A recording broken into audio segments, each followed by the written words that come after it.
नमस्कार दोस्तों, आप सभी का मेरे चैनल पे बहुत-बहुत स्वागत करती हूँ। आज का वीडियो रिक्वेस्टेड वीडियो है, यानी कि भक्तगणों के पूछे गए प्रश्न पर आधारित है। बिना स्नान किए लड्डू गोपाल की सेवा सरल भाव से हम किस प्रकार से कर सकते हैं, जिससे हम पर दोष न लगे। मल मूत्र त्याग के बाद ठाकुर जी की सेवा के नियम क्या हैं और मासिक धर्म के उन दिनों में महिलाएं किस प्रकार से ठाकुर जी की सेवा करें जो किसी भी प्रकार का दोष का निर्माण ना हो और पूजा फलित भी हो। आइए वीडियो को हम स्टार्ट करते हैं। नमस्कार दोस्तों, कैसे हैं आप सभी। उम्मीद करती हूँ आप सभी स्वस्थ होंगे, सुरक्षित होंगे और आप सभी के उत्तम भविष्य की कामना करते हुए आज का ये वीडियो स्टार्ट करती हूँ। अक्सर हम सभी ठाकुर जी की सेवा करने के लिए बहुत ही ललायित रहते हैं, प्रसन्न होकर के उनकी सेवा करना चाहते हैं, परंतु आसपास बोले गए लोगों की वजह से मन में डर भय भर जाता है। अक्सर लोग आसपास जो होते हैं ना, वह मन में कुछ ऐसी बातों को डाल देते हैं जो हमारे अंदर बैठ जाता है और फिर अनजाना सा भय समा जाता है। कहीं हमारे इस सेवा से ठाकुर जी अप्रसन्न हो गए तो कहीं नुकसान तो नहीं होगा। देखिए, एक बात को तो भली भांति आप समझ लें, हमारे भाग्य में कुछ चीज़ें निर्धारित की गई हैं, वह चीज़ें हमें तो प्राप्त होंगी ही। लेकिन जब आप सेवा भाव करते हैं, देवी देवताओं की आराधना करते हैं, दान पुण्य करते हैं, स्वभाव आपका पवित्र और निर्मल होता है, पवित्रता उसमें होती है, तो यकीन मानिए इससे आपके भाग्य में जो अधिक परेशानी है, कष्ट है, वह भी धीरे धीरे समाप्त होने लगती है। कर्मों के आधार पर हमारे भाग्य की रेखाएं भी बदलती हैं।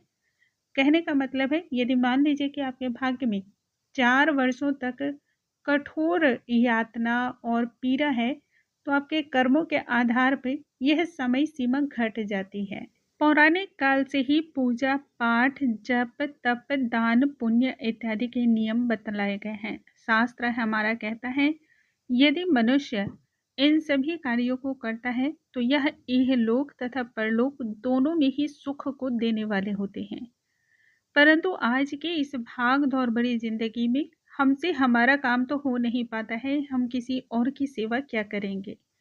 इतने महान तो हम नहीं हैं। मैं इसे एक बात से समझाना भी चाहती हूँ। अक्सर आपने सुना होगा कि माताएं अपनी संतान के लिए किसी भी हद तक त्याग करने को तैयार होती हैं। यदि प्राणों का भी न्योछावर करना पड़े तो वह भी न्योछावर करती हैं। परंतु विकट परिस्थिति के अचानक आ जाने पर उस समय सिर्फ अपने प्राणों की ही चिंता होती है। मैं स्वयं आंखों देखी एक घटना की बात बतला रही हूँ। एक माँ के एक बच्चे गोद में ही बैठे हुए थे सड़क के किनारे, ठीक है ना। फिर सामने से अचानक से एक बहुत बड़ी बुल, मेरे ख्याल से वो बुल होगी, वह दौड़ती हुई आई और उसकी तरफ बहुत तेजी से दौड़ने लगी। उस समय माँ ने अपने बच्चे को वहां से उठाया भी नहीं, वहीं छोड़ करके वह भाग खड़ी हुई।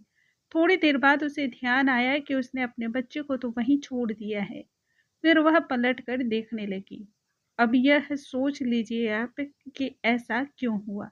ऐसा इसलिए हुआ कि हाँ, माताएं त्याग करती हैं, पिता त्याग करते हैं, परंतु परिस्थिति हमें बहुत कुछ कराती है। इसलिए परिस्थितियों पर भी कुछ चीज़ों को छोड़ देना चाहिए।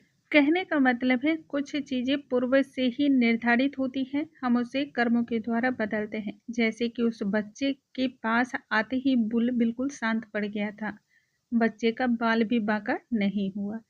इसी प्रकार से लड्डू गोपाल की सेवा सरल भाव से की जाती है।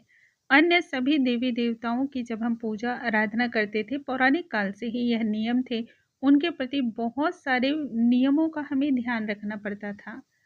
जैसे कि स्नान, अर्घ, पाद, आसन इत्यादि जैसे 16 संस्कार उनके निमित्त हमें पूर्ण करने पड़ते थे। परंतु लड्डू गोपाल की सेवा का भाव इसी के लिए उत्पन्न हुआ ताकि सरलता के साथ इन नियमों का पालन किया जा सके। आप इसे सरलता से समझ सकते हैं, जैसे हमारे घर में कोई मेहमान आते हैं तो उनके प्रति आप कितना सजग होते हैं। तरह तरह के व्यंजन होते हैं, उनका ध्यान रखा जाता है और हर बात पे आप इस बात पर बहुत फोकस रहते हैं, चिंता में रहते हैं कि आपसे कोई चूक ना हो जाए, मेहमान आपके घर से ढेर सारी खुशियां को लेकर जाए। परंतु जब सामान्य दिनों में आप अपने बच्चे को डील करते हैं तो कैसे डील करते हैं। बच्चा आपकी सारी मनोभाव को समझता है और उसके अनुसार बच्चा भी ढलता है और माँ और पिता भी ढलते हैं। ठीक इसी प्रकार से हमें लड्डू गोपाल की भी सेवा करनी चाहिए, मन में कोई संचय नहीं रखना चाहिए। एक बात का विशेष तौर पे आप ध्यान रखें कि लड्डू गोपाल को जब आप घर लेकर आएँ तब उनसे आप कोई ना कोई संबंध स्थापित करें, जैसे कि बेटे का, भाई का, पिता का, पुत्र का, या फिर जो आपकी इच्छा हो वैसा आप उनसे रिश्ता स्थापित कर लें। यदि रिश्ते को स्थापित करके आप उनकी आराधना करते हैं, पूजा करते हैं, उनकी सेवा करते हैं, तब आप पर किसी भी चीज़ का कोई दोष नहीं लगता है, क्योंकि वह आपके मनोभाव को समझते हैं और उसके अनुसार ही वह फल को भी प्रदान करते हैं। दूसरा एक नियम है मानसिक स्नान, यानी कि एक स्नान जो हम पानी से यानी कि जल से स्नान करके अपने आप को शुद्ध करते हैं, और दूसरा होता है मानसिक स्नान, मंत्रों के द्वारा स्नान। इस स्नान में आपको अपने ऊपर पानी नहीं ढालना होता है, बल्कि शुद्ध और सात्विक विचारधारा के साथ अपने आप को ध्यान करना होता है कि आपने स्नान कर लिया है। इस प्रकार से आपको ध्यान करने से ही शुद्धता आ जाती है। बहुत सारी महिलाएं ऐसी हैं जो विकट परिस्थिति में पड़ जाती हैं। बहुत सारी परेशानियां अलग अलग होती हैं जिसमें तुरंत स्नान करना उनके लिए संभव नहीं हो पाता है। ऐसे में मानसिक स्नान के द्वारा आप लड्डू गोपाल की सेवा को आराम से कर सकती हैं। मन में कोई संचय रखने की जरूरत नहीं है। मल मूत्र त्याग करने के बाद भी आप इसी प्रकार से मानसिक स्नान के द्वारा भी अपने आप को शुद्ध कर सकते हैं। यदि आपके मन में फिर भी बहुत ज़्यादा शुद्धता नहीं आ पा रही है उसके बाद, तो आप ऐसा कर सकते हैं कि अपने वस्त्रों को आप बदल लें, हाथ पैर को अच्छी प्रकार से धो लें और जल का छिड़काव अपने मस्तक पर करके ठाकुर जी का ध्यान कर लें। इस प्रकार से किया गया भी यह मानसिक स्नान और शुद्धता कहलाता है। इससे आप पवित्र हो जाते हैं और आप इस प्रकार से यदि ठाकुर जी की सेवा करते हैं तो भी कोई दोष नहीं लगता है। महिलाएं मासिक धर्म के दौरान जो है ना बहुत सारे असमंजस में पड़ जाती हैं, क्योंकि महीने के उन 4-5 दिनों में मन और शरीर दोनों ही कमजोर भी होता है, खिन्न सा भी होता है, और शरीर जो है ना अपने आप में ही लड़ रहा होता है, यानी कि अंदर अंदर एक लड़ाई चल रही होती है। अब आसपास सुने हुए लोगों के आधार पर हमारे मन में बहुत सारी धारणाएं भी बैठ जाती हैं, तो इसलिए हमारा मन चाह कर भी ठाकुर जी की सेवा नहीं कर पाता है। ऐसे में यदि आप अकेले हैं तो आपके लिए और विकट परिस्थिति हो जाती है। कई बार ऐसा होता है कि आसपास के लोग ठाकुर जी की सेवा भली भांति करेंगे या नहीं, या उस सेवा को वह स्वीकार करेंगे कि या नहीं। यदि स्वीकार करते हैं तो कहीं पीछे से ऐसा तो नहीं है कि वह बातें बनाते हैं। तो इस प्रकार से बहुत सारे मन में प्रश्न आते रहते हैं। इस बात के लिए आपको चिंता करने की कोई आवश्यकता नहीं है। ठाकुर जी के समक्ष शुद्ध होकर के हाथ पैर अच्छी प्रकार से धो करके शुद्ध वस्त्र धारण करके उनके सामने बैठें, आंखों को बंद करें, आसन पे बैठना है। फिर मन ही मन ठाकुर जी का ध्यान करें और उनसे अपनी परेशानी को बताएं।